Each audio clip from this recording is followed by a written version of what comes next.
नाशिकच्या पंचवटीत jogging track असलेल्या Shrikrishna garden समोर साकारलाय 7 मजली देवीदास हाईट प्रकल्प। मग येताय ना आजच आपला फ्लॅट बुक करायला देवीदास हाईट्स मध्ये। आमचा मोबाईल क्रमांक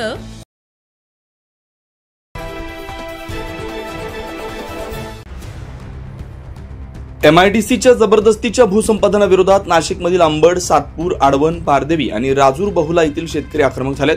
प्रकल्पग्रस्त शेतकरी संघटनेचे अध्यक्ष साहेबराव दाती यांनी 9 जुलै रोजी चुंचाळ येथे पांजरापोळ गेटसमोर लाक्षणिक उपोषण करण्यात येणार असून मागण्या मान्य न झाल्यास 14 जुलैला नाशिक ते मंत्रालय ट्रॅक्टर मोर्चा काढण्यात येईल असा इशारा दिला।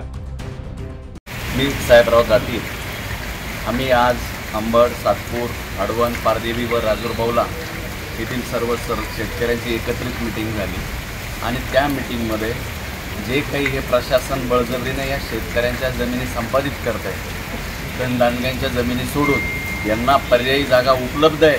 पांजरापोळ 2000 एकर क्षेत्र आहे।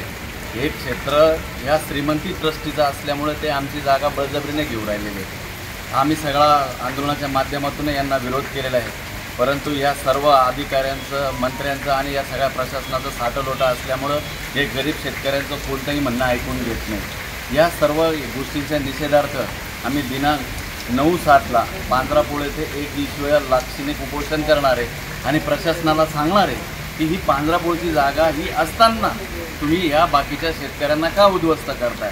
तरी देखील या प्रशासनाने आमचं ऐकलं नाही, तर आम्ही दिनांक 14 पासून नाशिक ते मंत्रालय सर्व या सगळ्या गावकरी मिळून नाशिक ते मंत्रालय ट्रॅक्टर मोर्चा काढणार आहोत। याची प्रशासनाने गंभीर नोंद घ्यावी ही कळकळीची विनंती।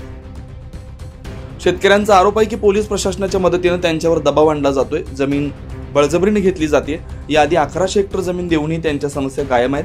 बिल्डर आणि गुंतवणूकदारांचं वर्चस्व वाढल्याचा आरोप करत त्यांनी मागणी केली आहे। आमच्या आडवण आणि पारदेवी या गावी शासनाने नवीन औद्योगिक वसाहत घेण्याचे ठरवले आहे, परंतु यामध्ये आम्ही सखोल चौकशी केली असता आमच्या असे लक्षात आले की हे प्रकल्प जाहीर होतात, हे मंत्री, हे इन्व्हेस्टर लोक, हे MIDCचे अधिकारी हे जमीन घेतात आणि या शेतकऱ्यांकडून कमी भावात जमीन घेऊन अशा सरकारकडून पैसे काढण्यासाठी हा यांचा धंदा आहे। तर यासाठी सरकार पण त्यांना साथ देत आहे आणि शेतकरी आम्ही इतके आंदोलनं करून सुद्धा आम्हाला कुठे न्याय मिळत नाही आहे आणि या न्यायाच्या पोटी आम्ही सर्व 3 MIDCचे शेतकरी एकत्र झालेलो आहे आणि आम्ही आमच्या जीवाची मुळीच पर्वा करत नाही। आम्ही आता सरकारच्या विरोधात उतरलेलो आहे। सरकार शेतकऱ्यांच्या पूर्ण विरोधी आहे आणि या सरकारचा आम्ही निषेध करतो आहे। हे सरकार आम्ही निवडून दिल्यापासून हे आमच्या शेतकऱ्यांवर हल्लाच करत आहे आणि यांचा हा गोरखधंदा चालू आहे। या संदर्भात शेतकऱ्यांनी पोलीस चौकी प्रभारी पोलीस निरीक्षक विश्वास पाटील यांना निवेदन सादर केलं असून आंदोलन भडकल्यास संपूर्ण जबाबदारी प्रशासनाची असेल असा थेट इशाराही या शेतकऱ्यांकडून देण्यात आला।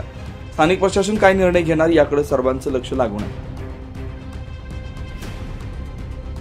9 न्यूज महाराष्ट्रासाठी प्रतिनिधी नितीन चव्हाण, नाशिक।